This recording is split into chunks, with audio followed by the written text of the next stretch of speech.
Wisdom and knowledge starts in 5, 4, 3, 2, 1. I'm Mark, he's Gordon, and we welcome Jehan Sattaur, self-sabotage and mindfulness coach from Barbados, joining us tonight. Welcome, Jehan. Thanks for having me. Yeah, this is just such a thrill. Now, you lived in Pennsylvania before all this started, or before all the madness started in 2020. Tell us how you got out and how you knew something was going to happen. I was a musician for a long time, and I wasn't really playing so much back then before it all started.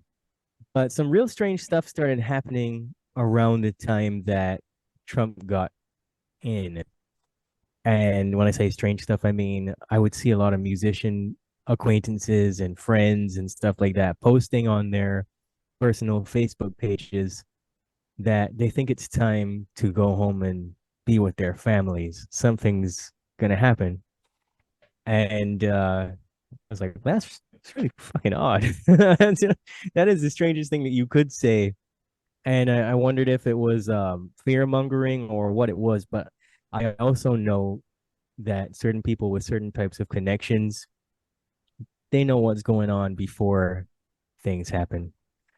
Yeah. And um, not to get too off the rails and into anything too woo woo or anything like that, but I've been, I guess what you would consider an expert meditator for a long time, and I pay attention to the things that come up in my dreams, especially, and I understand exactly what the subconscious is doing at certain points, and so I know how to extract information and kind of read the field, if you will, read the invisible tea leaves, and I just kind of knew it's time for me to get out of here because something really strange is going to happen. I used to get like these visions of people being locked inside their houses and basically martial law, military personnel in the streets and things like that. And it recurred for years before that. And it just kept getting more and more intense.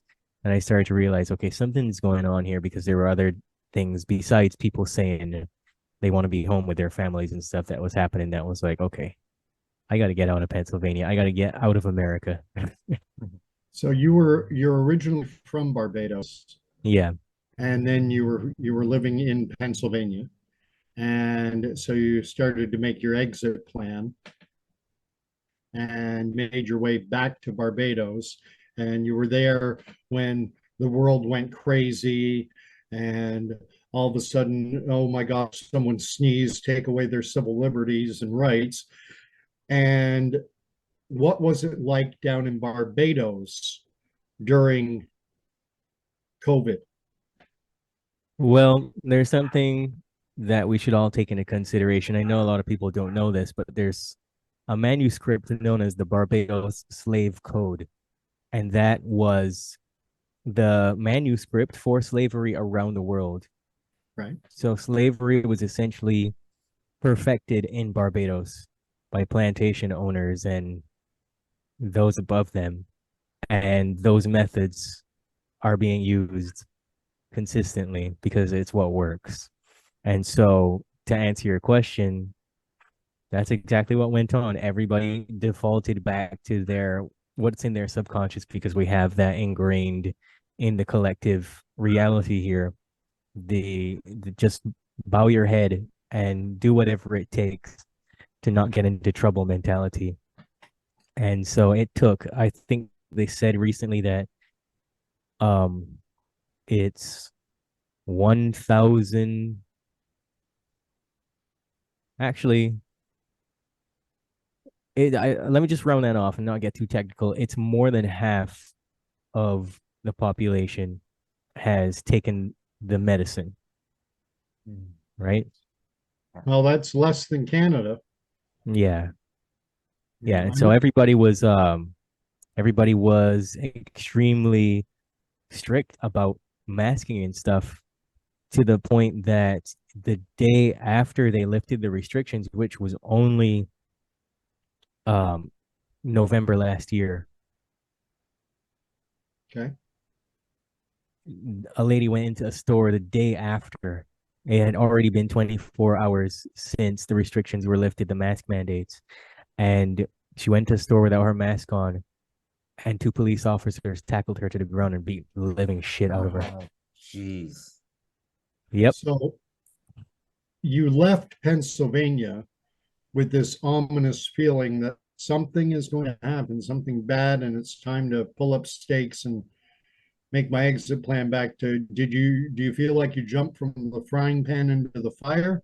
It No, sounded, I don't, because there's other reasons that I wanted to come back here too. Like I have my mom, my aunt, who are my two most important family members, and they're both not well.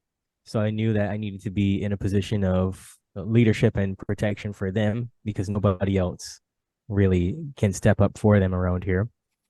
And I knew that things like food would be critical, food supplies and things like that.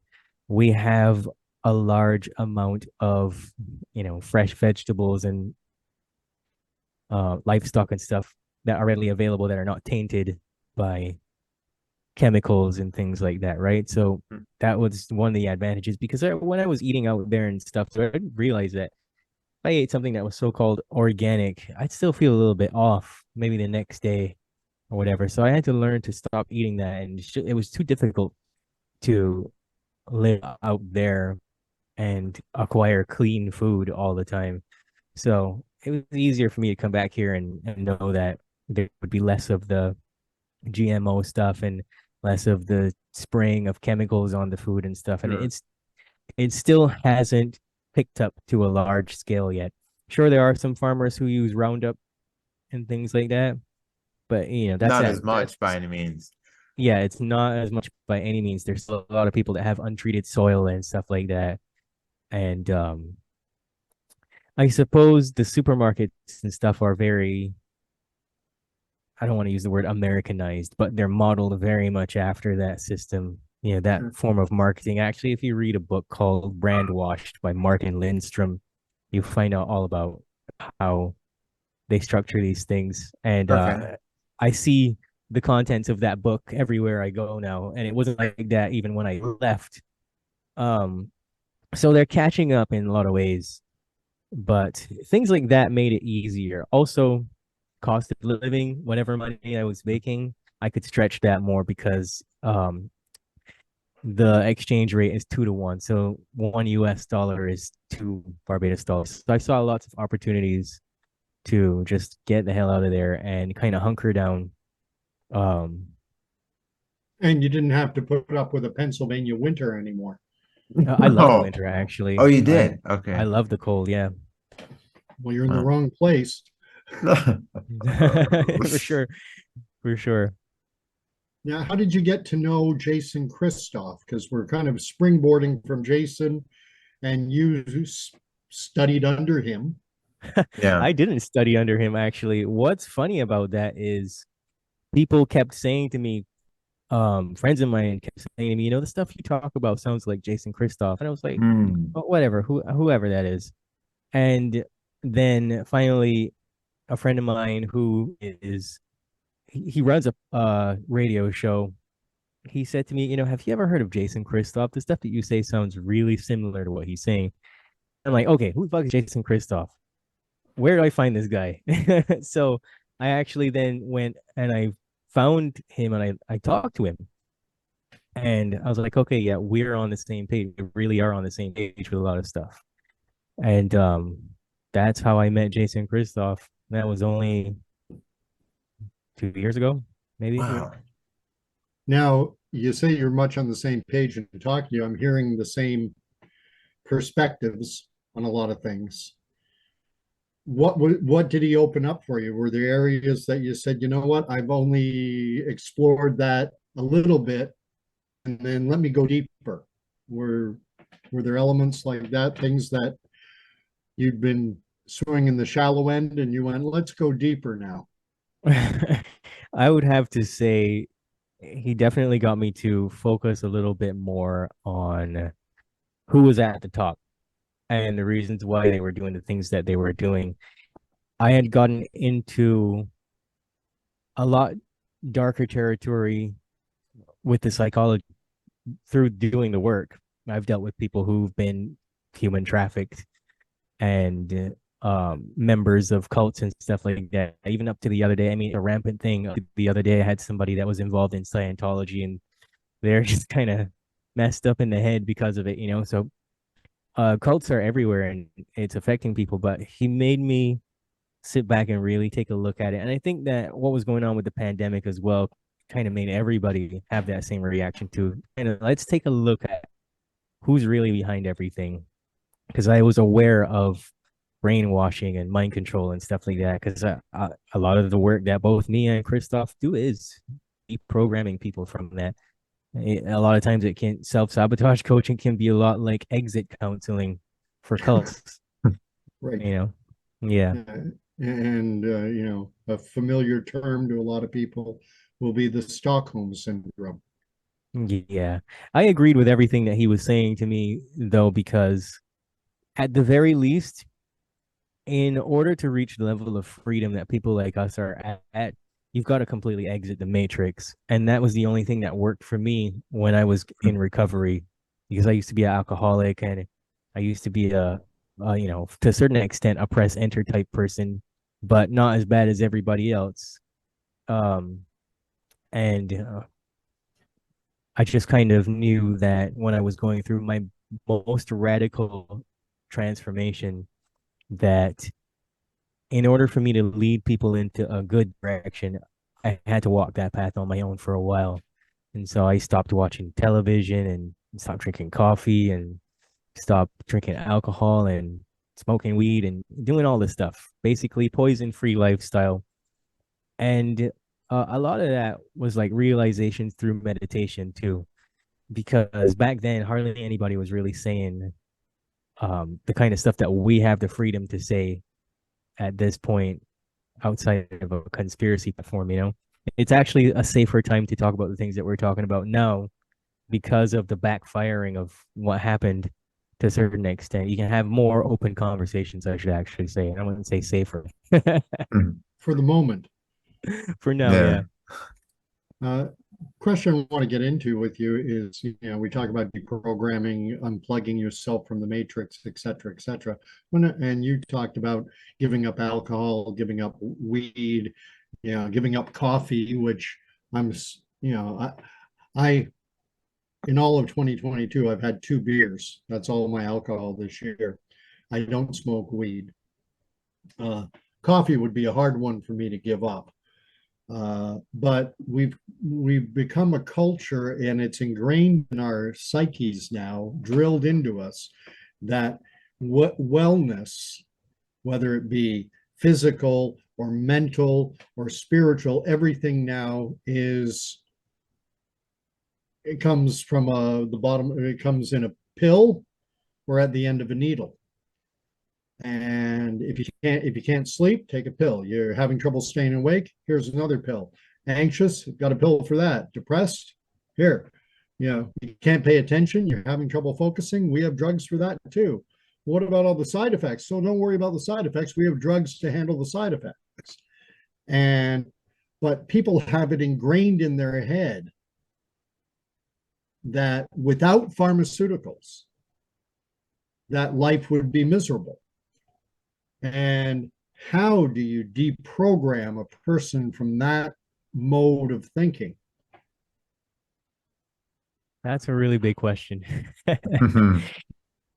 I love to say that in order for anything to happen, a person's desire to change has to be greater than their desire to stay the same.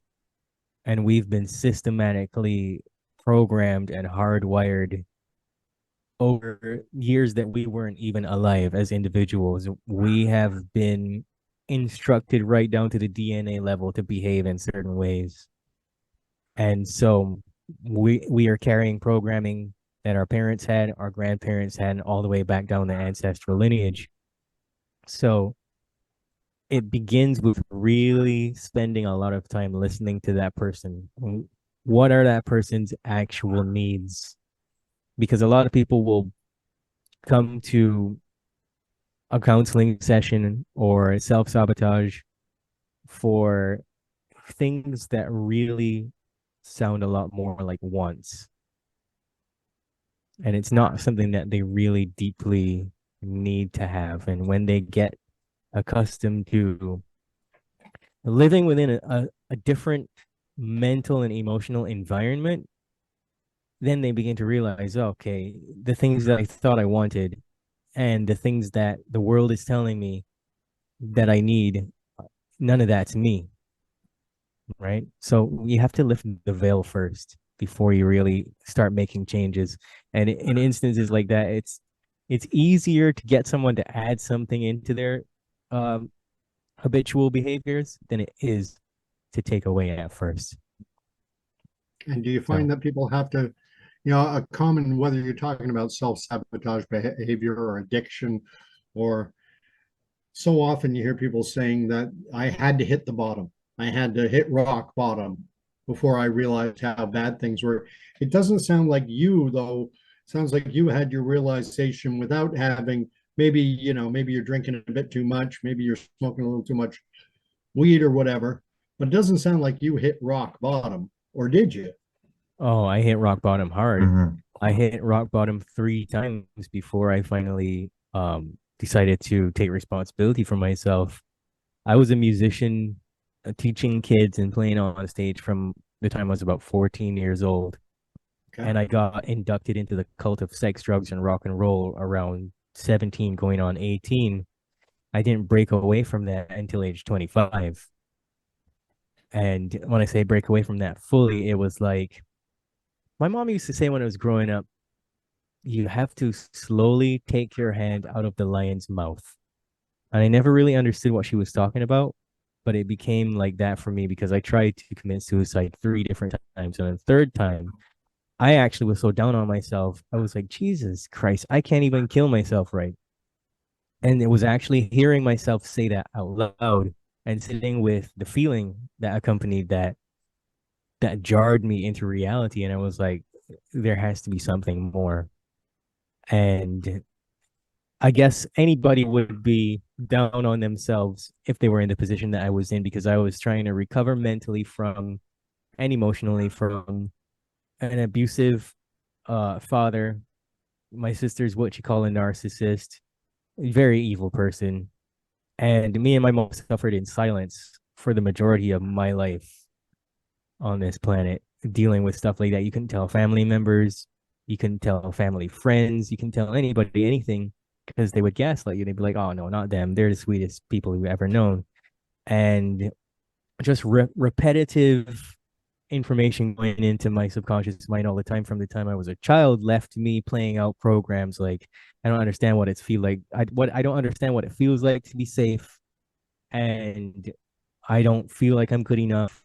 And those blanket kind of programming that everybody has to a certain extent coming from one area, but it was dictating my actions. And um what really got to me was wanting deeply to be a professional musician, being really good at it by nature, and even being good at the business side of it by nature, and consistently hitting that ceiling where the contractual element of it wanted to turn you into a prisoner. And I've been in rooms with people from fashion models to industry executives, A&R reps, and it was all the same result. What are you going to give us? Are you going to give us your soul? Are you going to give us your image? What are you willing to do sexually? Things like that. Contracts that said you have to sign away your likeness to us indefinitely, written in the fine print. All the stuff that you hear about in the conspiracy world, all of that stuff is real. I Oh yeah. experienced it. And so for me, just wanting to get away from bad situations and wanting to succeed and realizing that there would never be any mainstream success. Every time I got a taste of it, everything, including the bill for the dinner that they take you to, they want to subtract that from your earnings. and they want to take away your soul. They don't want you to actually have an independent life. They don't want you to have independent thought. They don't even really want you to create independently. They don't want anything that's actually you. They just want you to be the fall guy, a puppet, and an actor for them. And I was not okay with that. And so that was what led to my many suicide attempts, because I just didn't want to be alive. It's like everything I'm doing is just failing. And when you're a chronic self-sabotager, you don't even know what you're doing from what you're not doing. It's like you don't know your ass from your elbow, as they say. You're So being attacked from inside. yeah, yeah. Uh, And so when you're being attacked from the inside, you know that something's wrong. People from the outside are attacking you. People in the external world are attacking you. It puts you in a precarious position. So, I don't really judge people too harshly. Like, I understand that everybody's going through a lot, and that it takes more than two to tango in a lot of instances. A lot of people that I've worked with, they've had multiple influences in their lives that just weren't good, whether it's coming from TV, music, their job, their bosses at their job, co-workers, friends, family, you name it. The environment that they found themselves in is completely toxic. So, yeah. Well, if we could just go down one particular avenue, I'm 57. Okay, I'm the oldest. Not an unusual feeling for me. I'm the oldest guy in the room. But in my 20s, I was growing up in Toronto or living in Toronto. I moved downtown Toronto, and I'd go out to the clubs, and I had a penchant for live music, and especially independent live music. And so often the music that I heard, the musicians, and these were original works. These weren't cover bands. They might cover a tune or two, but their original material was unbelievable. I couldn't believe that. How is it? This is 10 times better than half the crap I hear on the radio. How come you guys haven't made it? And it occurred to me all the way back then, 30 odd years ago, yeah, you must have to sell your soul, either literally or metaphorically, in order to get that big contract deal, get that record label to sign you, to get that break. And there's just so much talent out there, whether it be in the music industry, whether it be in acting, whether it be in any aspect of the entertainment industry. And did you have any firsthand experience? Like you started to kind of touch on it a bit. Can you take us further down that road?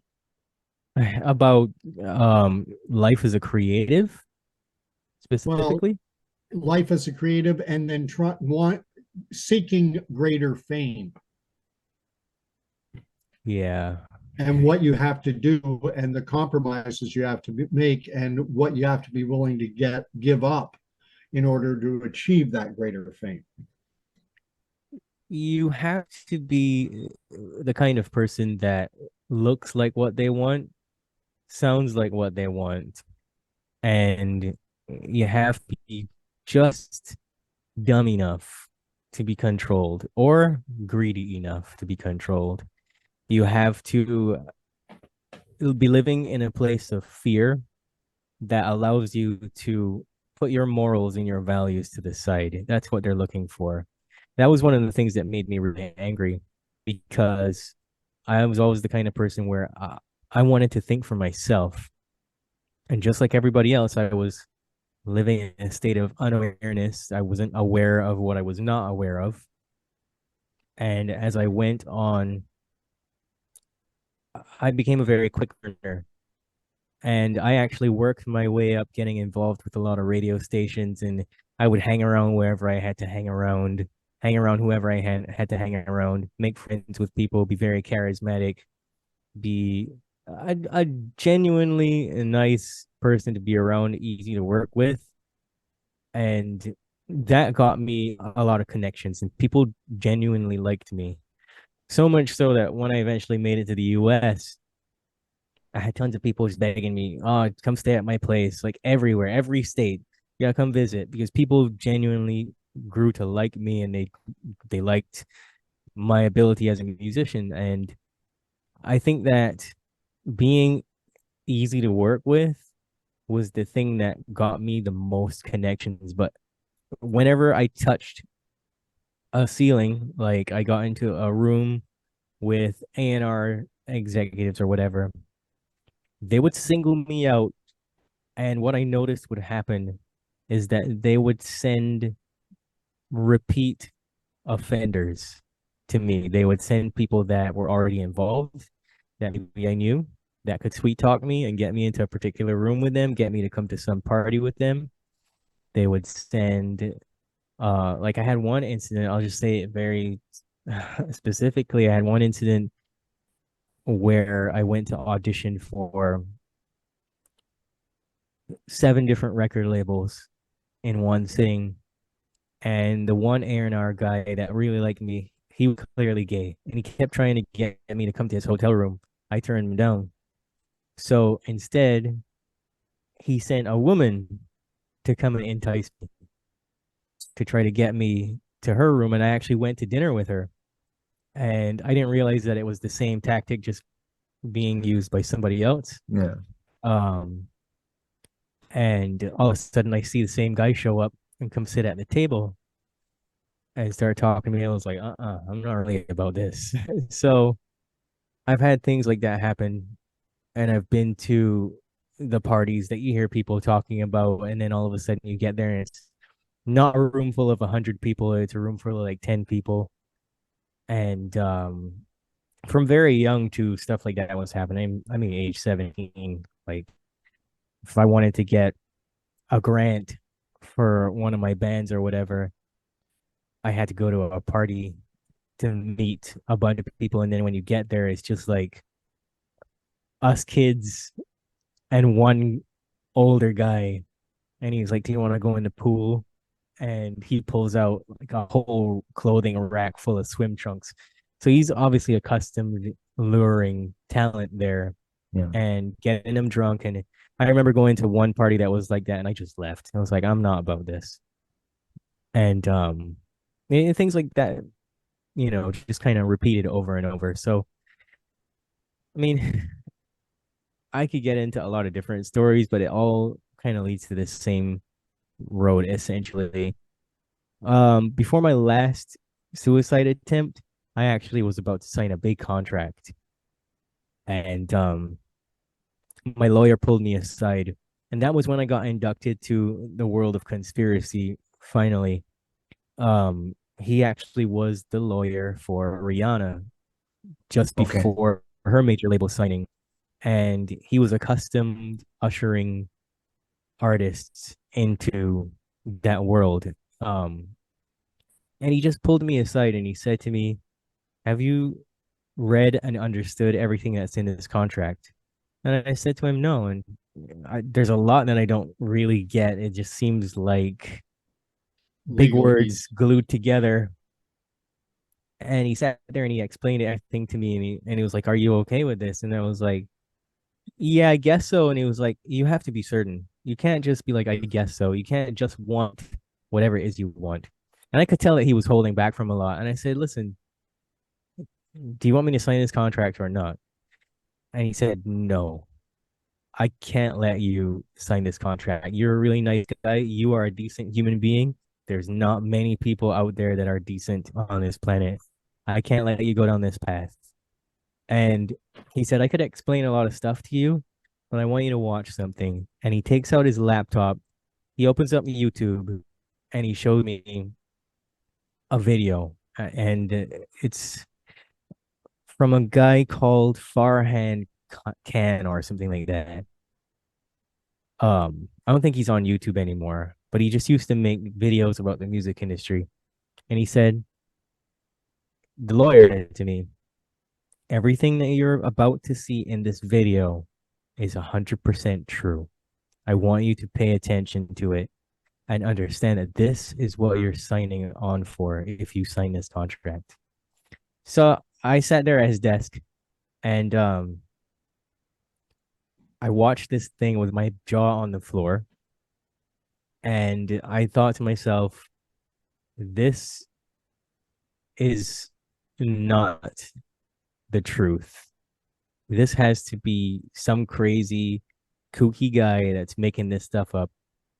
And um the lawyer said to me, no, all of this is what actually happens. These people are worshiping the devil, and they are not interested in you. They're only interested in what they can get from you.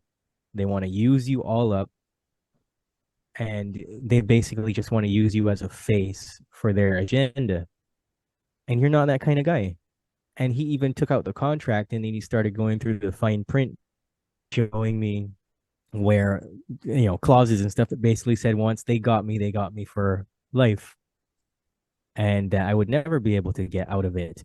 And basically they just wanted to use me as a face for what they wanted to do, and I wouldn't ever really have much of a return on investment. I wouldn't ever really have much freedom to create anything as I wished. And it was just I remember it being really tough to deal with. So I guess I guess in a lot of ways he saved me and he kind of put me on this path, Yeah. because around that time a lot more things started happening as well that kind of pushed me onto this path as well. And he didn't want to do the dirty work anymore. He didn't want to sign people away to doing things. So he tried to leave entertainment law and do other type deals and stuff. And they eventually got to him, and they took away his business from him and tried to put him in jail and all kinds of stuff like that. I remember being there because we became friends after that, because he really saved me. He became kind of like a mentor for me. And I remember hanging out at his house, and like bailiffs actually showed up with these big envelopes, and he's saying to me, this is what's happening because I don't want to be down for their agenda anymore. And they got him when I was away. They got him, and he's now a crazy guy on the street. He's homeless. So yeah, they completely destroyed his life. I'm guessing you may have heard of a video I'm going to reference on YouTube that's getting taken down and then popping back up. The guy's name is Aldean Childs. He's from Australia. Yeah, I've heard of it. I haven't watched all, what's it, 5 hours of it? 5+, yes. Yeah, I haven't seen the whole thing, but I've seen a few seconds of it, and yeah, I could tell he knows what he's talking about.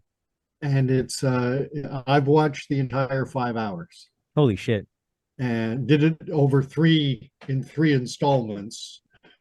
Uh, and it strikes me that you have a very similar story to his, with the differentiator being that he did sign on for a time. Yeah.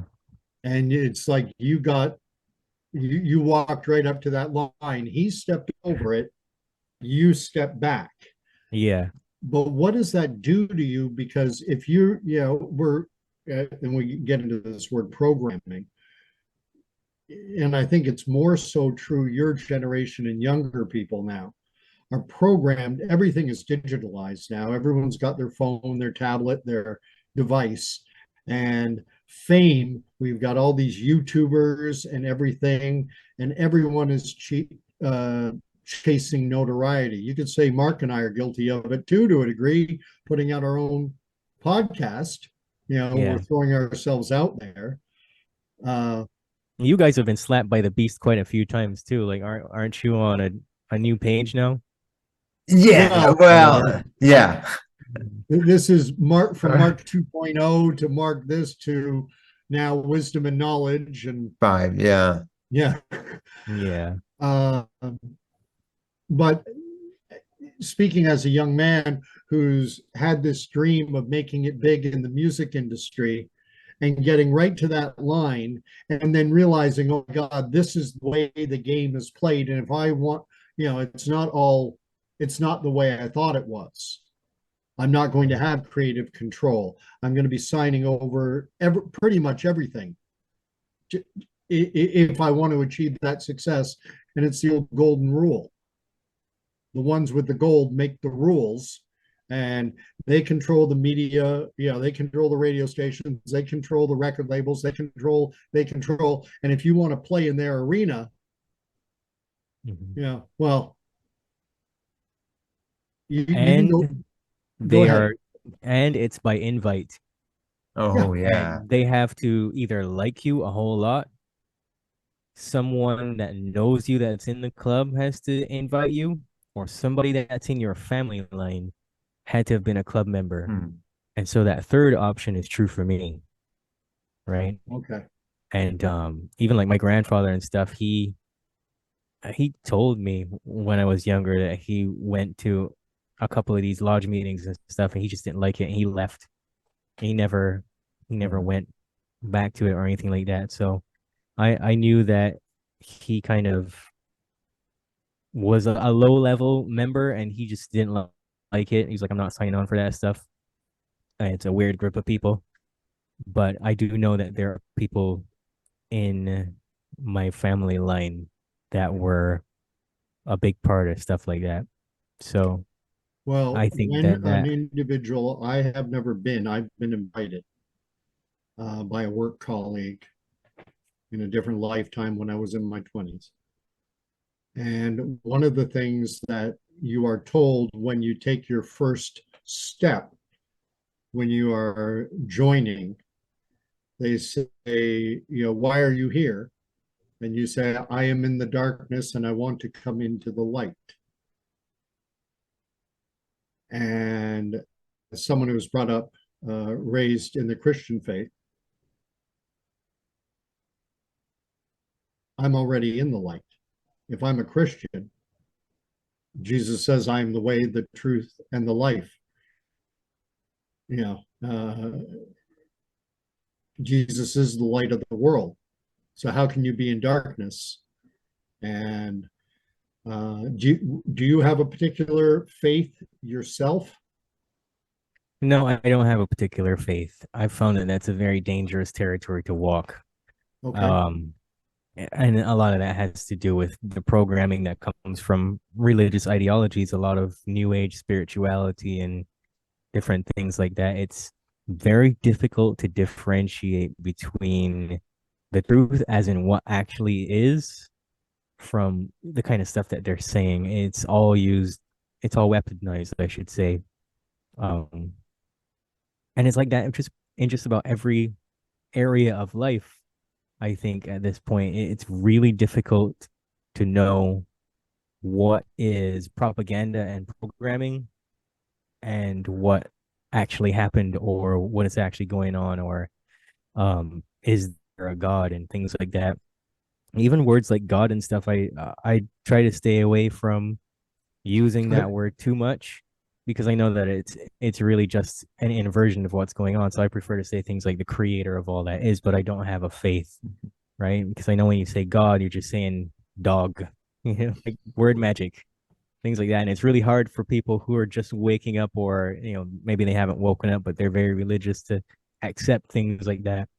But you have to know your history when it comes to things like that as well, and know how Christianity was created and forced upon a lot of groups as well as a control mechanism. And weaponized.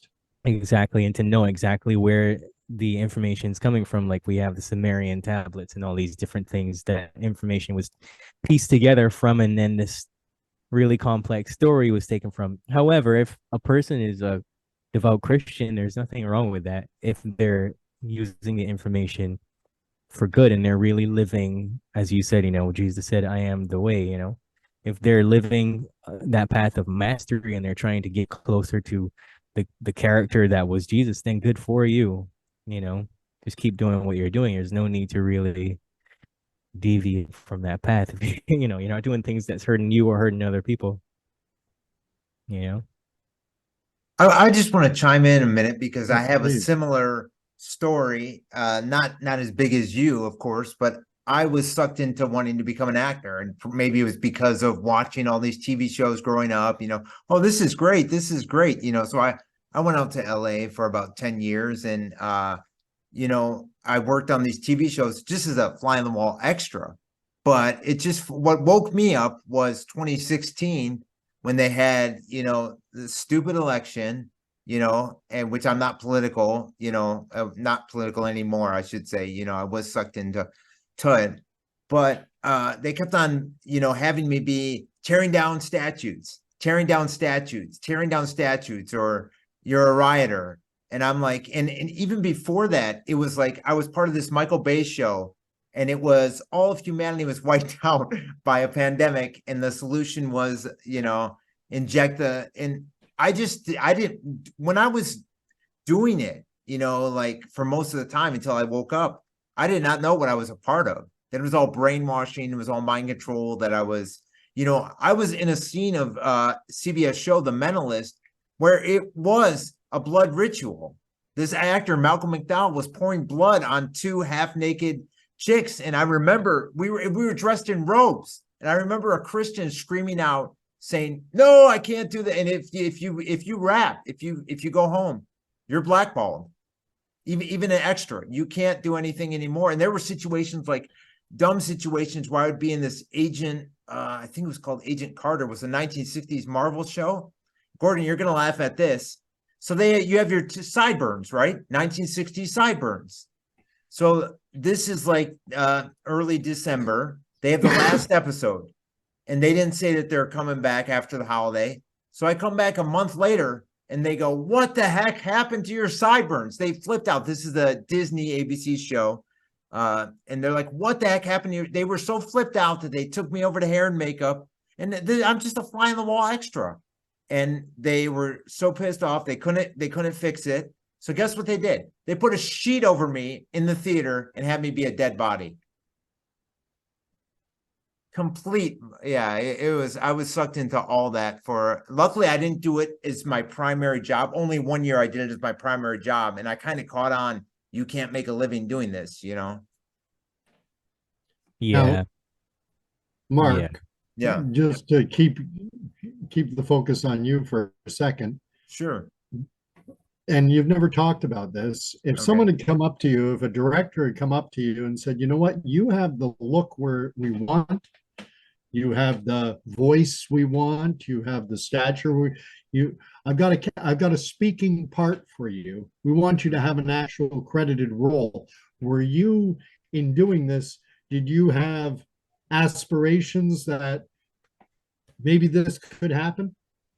No, because I was just a fly on the wall. I wasn't trying to go to auditions or anything. You know what I mean? Like, I maybe went on like 3 auditions. I was just responding to the Facebook ads for Central Casting. But I've heard a lot of stories about Central Casting, not to go off topic, but they're pretty, deep in. And what they would do to me is, you'll call in, right? And you'll call up until like 7 p.m. That's when they'd stop. And then you'd be booked for the next day. What they do to me is they book me for something that doesn't look like me at all. Like, okay, prisoner. Okay, you're booked as a prisoner. And then they call last second and cancel you. "Oh, we no longer need you on the show, and you can't book, you're out of work because you can't go and book for the next day." And they would actually this is how twisted Hollywood is. They would actually book real homeless people for homeless situations, and they would book prisoners right outside the LA County prison. They had the number for Central Casting. They said, "Come and sign up." Taking it back to Jehan, I'm just wondering though, now you left Pennsylvania. What city were you in? Were you in Philly? Were you in Pittsburgh? Do you mind me asking, or would you rather not say? Yeah, I was in a small urban area called Scranton? Whitehall, just a few minutes away from ABE, Allentown, Bethlehem Easton Airport. Okay. Right. So I was 30 minutes away from Allentown City, and Okay. it's Gordon lived was in that, New like, Jersey, so he knows. that's like, yeah, that's Yeah, you can get to Jersey pretty quick from there. Scranton's a little bit further away. It's 2 hours drive. Yeah. Yeah. If I move a little to the side this way, maybe there you can see I got the American flag too. Look at me waving um, symbols for the simple-minded. Um, so you left Pennsylvania, which is that's a populous state, and you're in close proximity to Philly, to New York, to you know Boston. You're close to everything. You're in the industrial northeast of the United States, probably 80 million people within a 3-hour drive of you. And now you're in Barbados. Are you still working in the music industry down in Barbados? I'm not working in the music industry anymore. Around 2014, I actually decided to very slowly get away from the music industry because I was in Nashville around that time. And I just came to find out that Nashville isn't a very nice place if you want to be a musician. It's another way of pulling you into the sick culture of the sex, drugs, and rock and roll club. Okay. And when you get into the writing circles and stuff, you start meeting people, you start realizing it's like the same deal again. Like every time you reach a certain level of connection with people, you're going to get dragged into certain conversations and certain rooms with certain people that are doing certain things, and it's all about funneling you into that business. And a lot of stuff that's going on in Nashville is like drugs, a lot of drugs, and being in rooms full of people doing drugs. And I just be like, oh, I don't want to be here. It's a Yeah. dangerous place.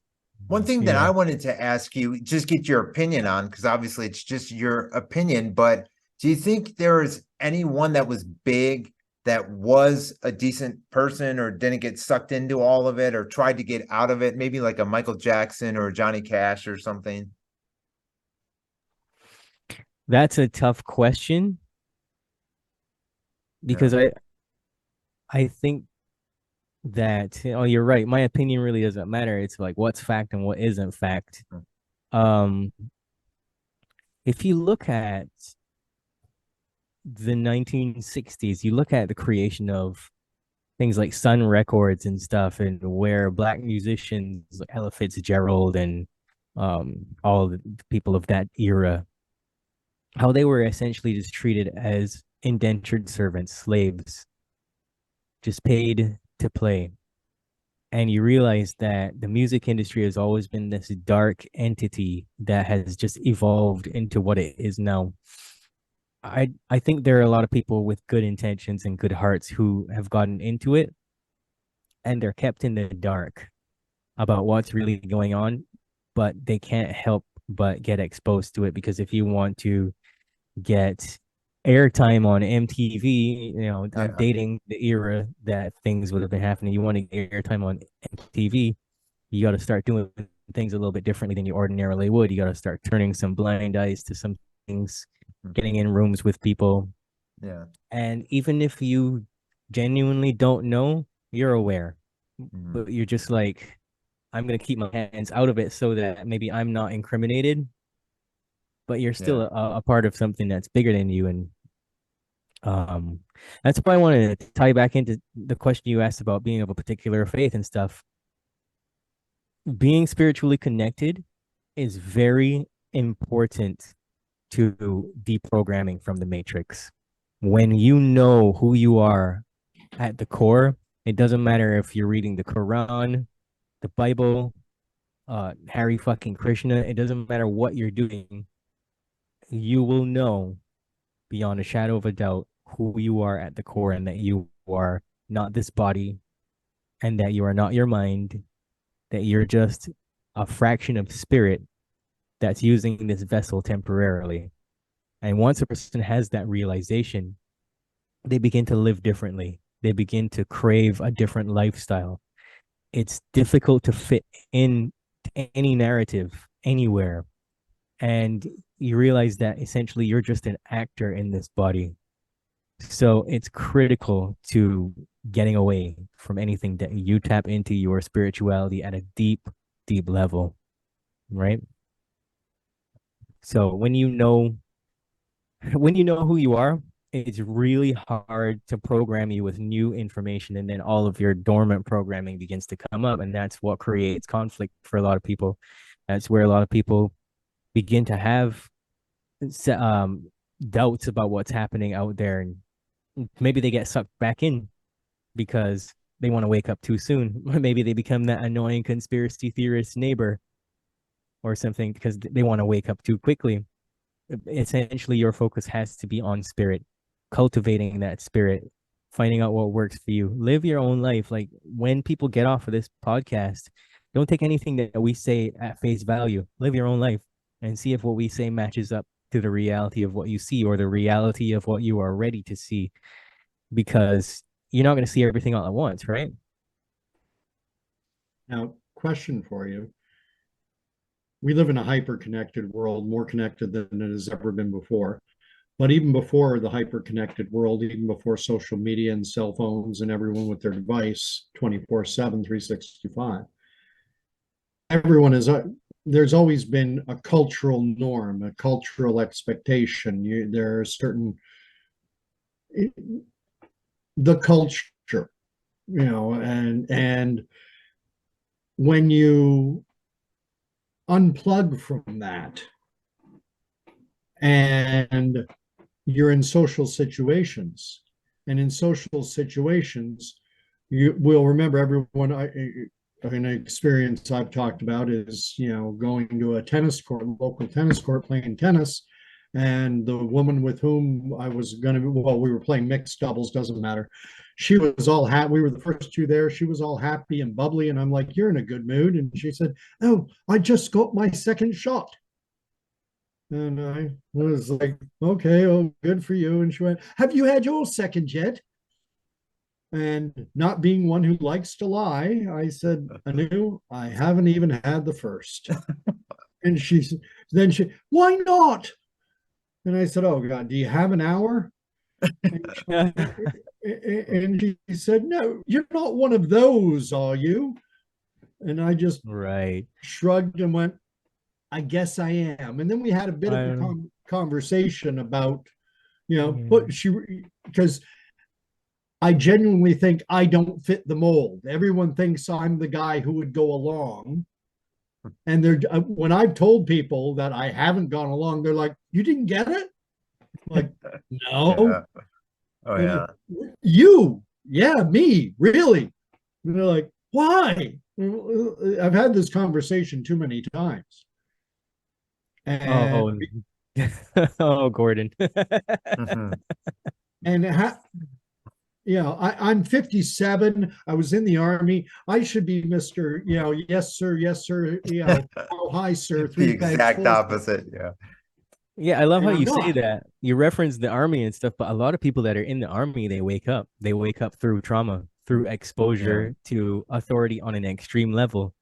It's the idea that something's not right here with the way that they're trying to get us all to act that wakes them up, or having to perform things against your will, because that's what they say you should do, that wakes you up. It's like, oh, hold on a minute.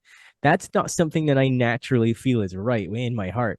If you have good morals and good values, you're going to wake up pretty quickly, But that brings me to a quote. I'm trying to remember it, by Mark Stavish, and he wrote the book Egregores. And it's evil does not need to control everyone. It just needs to keep as many people as possible distracted from progressing on the path, right? Yeah. And he goes on to say that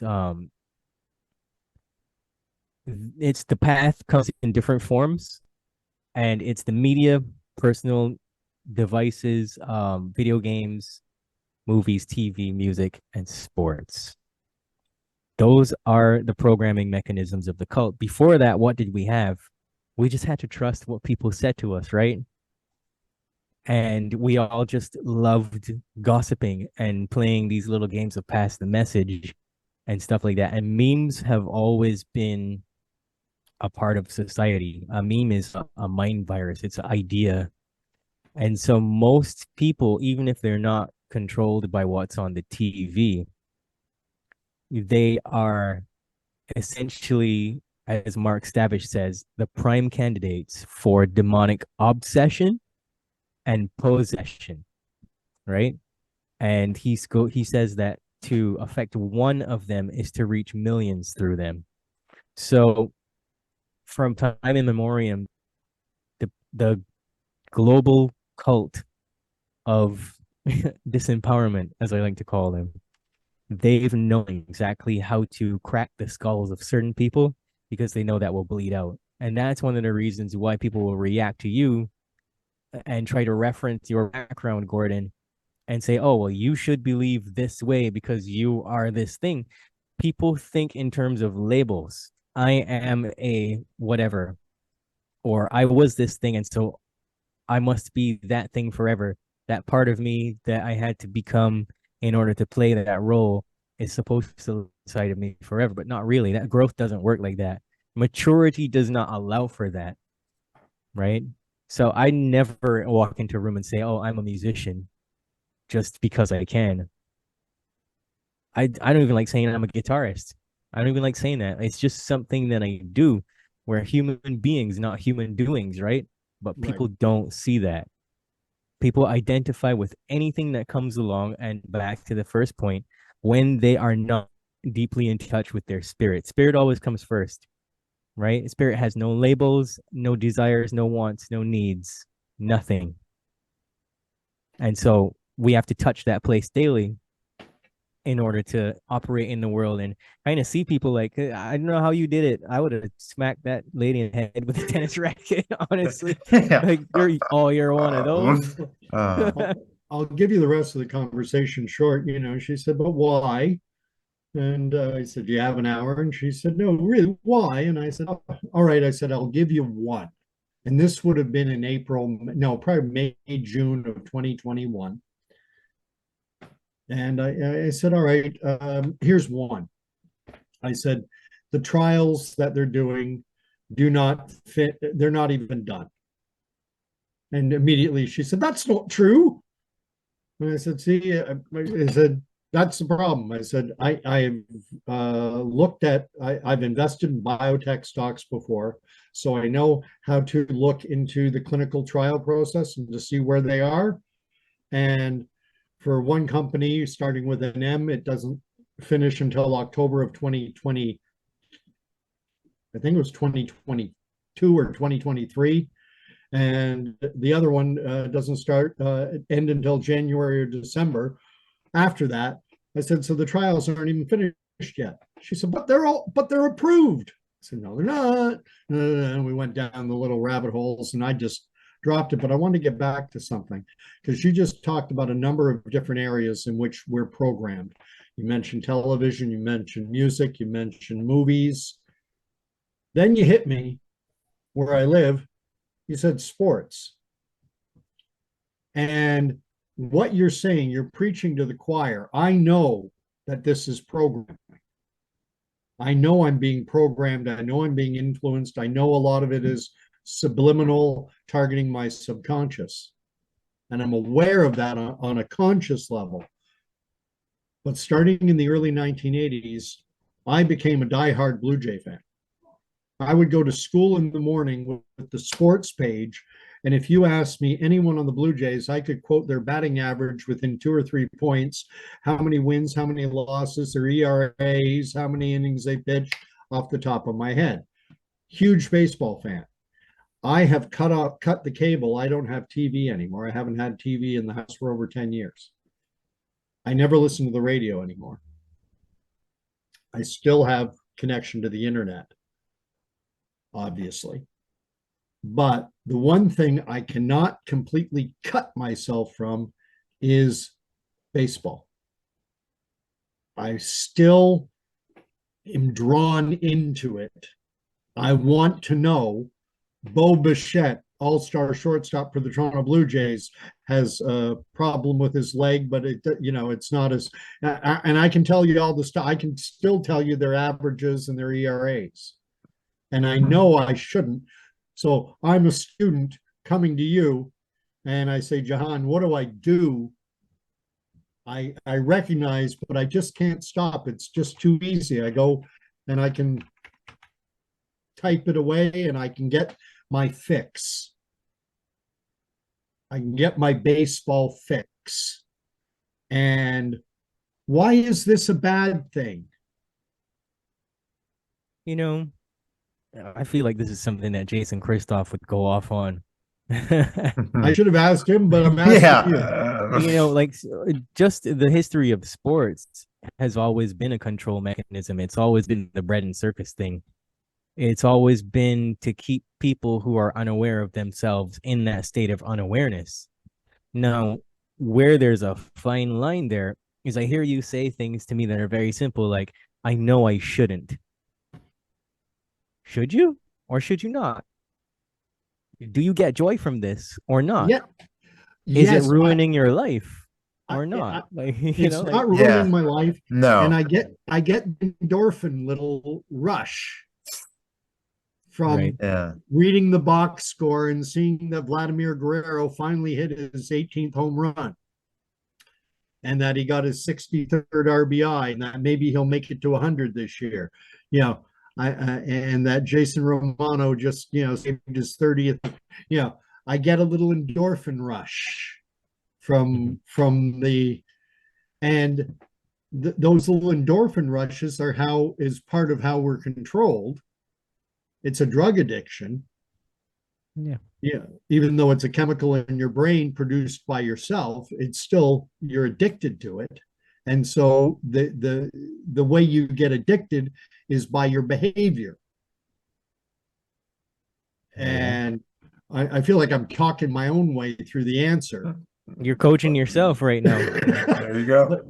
How do I, but when this podcast ends, the Jays right now are playing the third game of a set with Baltimore, and I still want to know if they won or lost. And it's almost like I'm afraid I'm going to go through withdrawal if I don't check it out. It's your awareness of all of that can set you free if you choose. But it seems like it brings you a tremendous amount of joy. So in this instance, why would you stop that? Yeah. You think you're 57? Who cares, man? Like, Yeah. Wait, you're saying I'm a lost cause? No, I mean, no, it's like once a person's 35 years old, they're a pretty well-wired set of programs and likes and dislikes and opinions and ideas about themselves and the world, and subconsciously they got all these things going on. But at your age, what would be the incentive to change that aspect of yourself? If it brings you joy and you're not hurting yourself or anyone else, what would be the incentive? The idea of self-sabotage is to find the things that are inhibiting your progress in life. Like the coffee, I would more target the coffee because the coffee's just messing up your brain. There you go. Yeah. And it's messing up your physiology very slowly, even though it doesn't seem like it. Because of what the coffee I'm drinking, right, has been manufactured.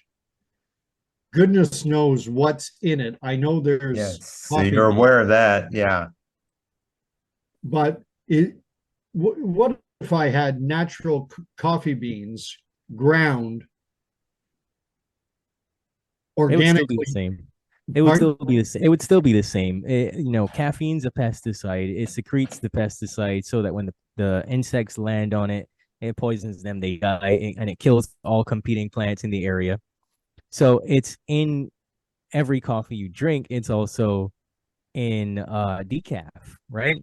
And because it's the coffee bean, it's on the plant that's poisonous, right? But it shuts off half of your brain function.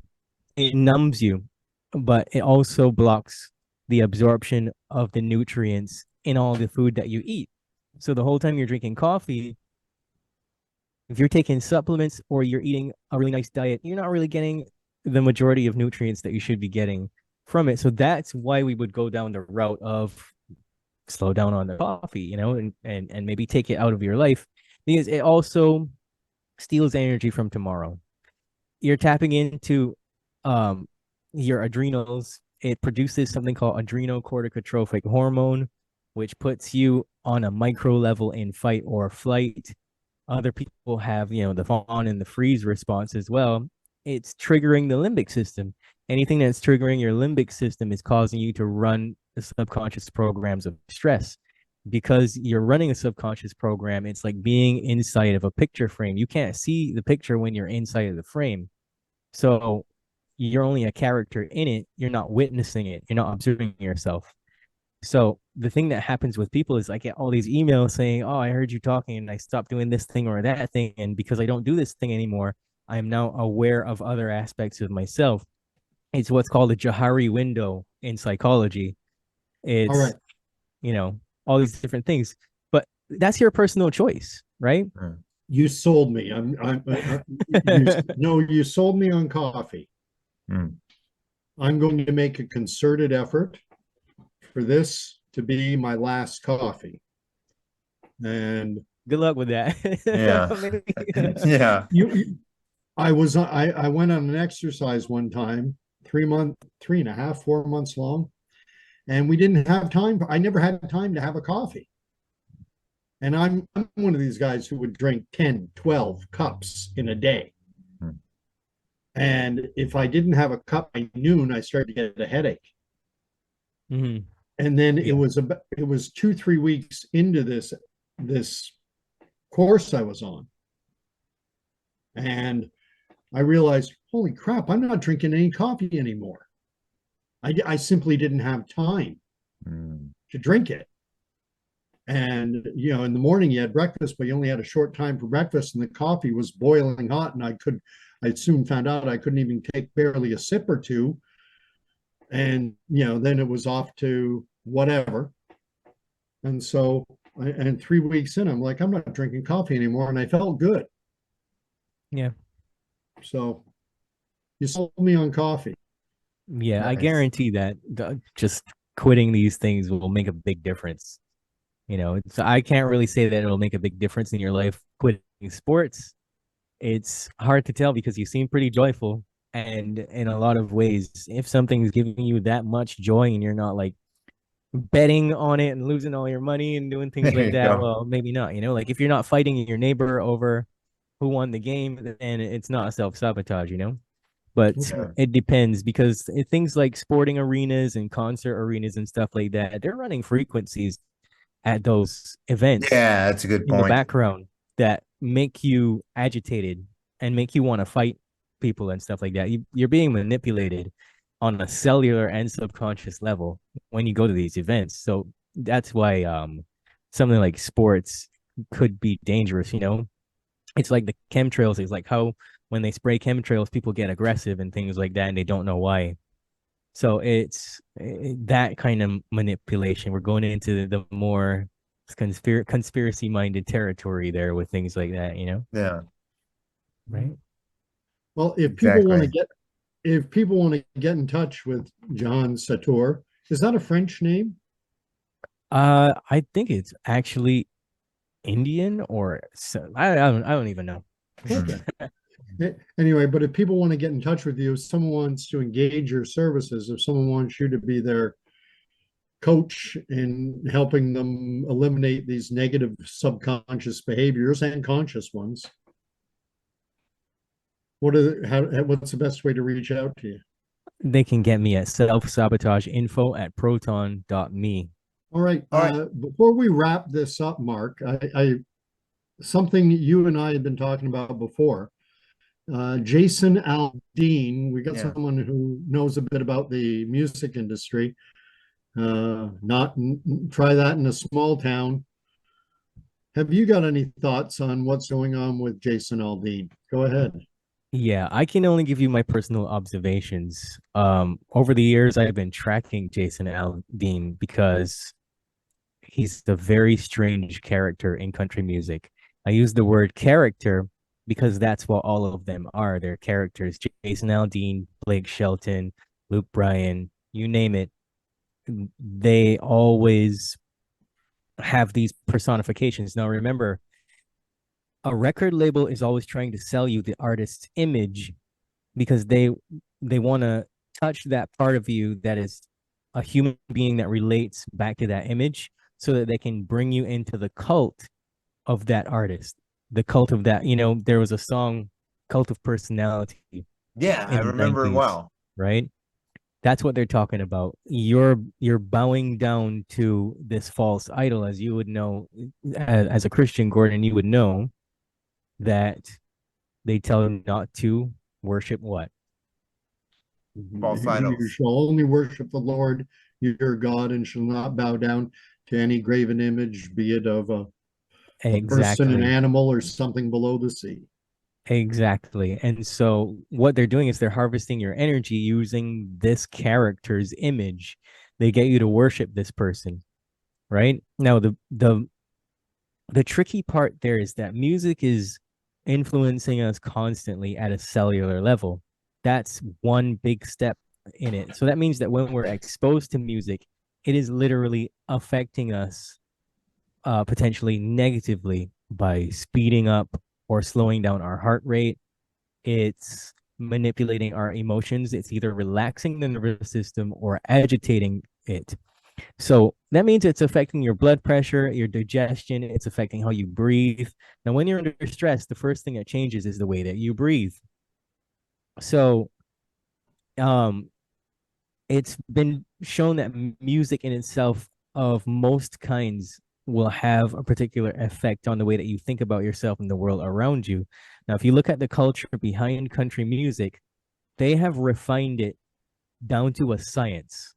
And the saying is they want to sell their message or their image to a woman who's about 40 years old, who's stuck in traffic at the worst time of day after something really terrible just happened in her life, and she's also on her period. That's what they say in the industry. They want to sell everything to this one person because they know if they can get the most difficult target, they can get everyone else easily. And I learned that when I was in Nashville. And that was what was told to me word for word. So music has a huge role in shaping the way a civilization believes and behaves. And so we have become complacent and complicit to our own enslavement through the music that we consume. Now, what does country music talk about these days all the time on repeat? It's newer artists like Jason Aldean. He says, try that in a small town. A small town is a keyword. It's like a hashtag. So it's always whiskey and beer and country girls in small towns and bar stools. And if you realize that Jason Aldean, if you take all the lyrics of all his songs, you put them all together, it's all the same keywords arranged into poetry, Yeah. arranged into messages that are going to hack your subconscious into that part of the culture that you identify with and draw you in and get you to give your energy over to that. And these people who are at the top of the music industry, they know that sound is used to degrade the mind. That's why we say when a person gets older and they're like in a home or something, they want to know, is this person of sound mind? Right? Yeah. Are they mentally intact or not? Are they degraded? So you're either always using music to degrade yourself or to enhance your spiritual development. And that's one of the reasons that people like Jason Aldean exist. Now, you brought up the Mandalay Bay shooting. If you realize he was the last person to leave the stage, he didn't know what was going on to a point. He kept on playing. Yeah. And that's because he had in his in-ear monitors and he wasn't aware of what was going on. And I was just going off a meme I saw on Instagram or a post I saw on Instagram where they're saying, there's nothing wrong with him. He is a coward though, because he shut the lights off. People couldn't run. They couldn't, see anything. So. Right. So he had no idea that it was happening. He had his in-ear monitors in. Jason Aldean plays to a track. That's why you never hear his acoustic guitars in any live performances until there's a solo part where he's got to play that by himself. And then the volume on it goes up really loudly. So he's listening to that track. Everybody else has gotten off the stage. That's why he's the last person to leave. So I don't know how much his involvement was in that, but if you look at his tattoo and you look at the Illuminati card game deck, they Yeah, have I used to the have it. Jack, Yeah. yeah, the Jack and the Ace card, the Las Vegas card. He has that tattoo on his left Wow. arm, Jeez. right? Okay. Yeah. So potentially, this would be my opinion. There's some form of mind control involved in the country music industry. And you know, you have all these loudmouth people like Candace Owens and stuff like that. Like she likes to pretend that she's for people and stuff like that, where her arguments are really good arguments against the leftists, the woke people. But at the same time, it's still a religion of statism that she's playing on, Yeah, and trying exactly. to use the divide between people's ideas, beliefs, and cult like Sure. ideologies against them. You know, she wants to keep people fighting. She is doing good. Let me not say that, and that she's being completely negative. She's doing good things for people, but she came out in defense of Jason Aldean, saying she knows him and stuff like that. So there's a lot of people out there that are on the screens dictating to you what you should think, what you should believe, and the same is true that's coming out in the music. This is what you should think, this is what you should believe, and it's all working together in this system. Now, if you look at try that in a small town, and he's in front of the courthouse in Tennessee, what subconsciously could you guess that's bringing up for people? Right? It's bringing up all of their fears about getting in trouble with the law, all of their American values about justice and freedom for all, you know, the all Oh the no doubt. 1700s, the signing of the Constitution and things like that. They're tapping into things like that, but they're also tapping into, let's call it martial law programming, because they're showing all of the footage of Antifa and all the other people rioting Black Lives Matter. So Yeah. they're targeting different audiences that can emotionally identify with a period of time that affected them, not just from the cult level, the culture level, but their personal culture, their identity, who they are, what they stand for, what they believe in, right? So that was done to trigger, in my opinion, to trigger the amount of upheaval that it has caused to sell records and to stimulate this dormant programming in people. Because when you were talking about Mark, when you were talking about what you experienced on the set, Yeah. right?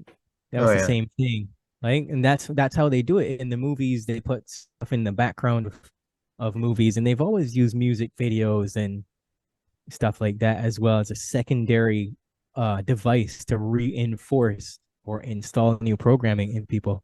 Sure. Yeah. So Yeah, Jason Aldean definitely is I know playing a we're huge going on a role. long time, but you brought up something that just opens up.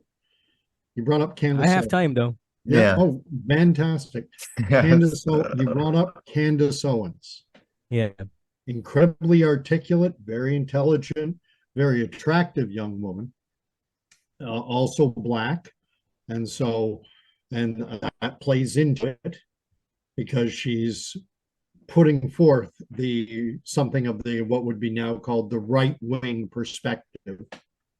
Mm-hmm. And I'm certain she's not the only attractive, articulate Black woman in the United States. How much is she? I'm leaving it as an open question. I mean, these individuals get into these positions and they become popular, but I often think, it's manipulation. It's a digital illusion. Mark and I could, with our podcast, if we wanted to, could pay an outfit to give us 10,000 subscribers, bang, like that. And then the same, there are likewise businesses out there you can pay, and they'll, the minute you download your video, upload it to YouTube or BitChute or wherever it goes, bang, it's got 10,000 views right away. And it creates the illusion, and people say, oh, wow, this is popular. This is Mhm. how what's his Yeah. name? Dylan McIlvaney became the face of Bud Light. Uh-huh.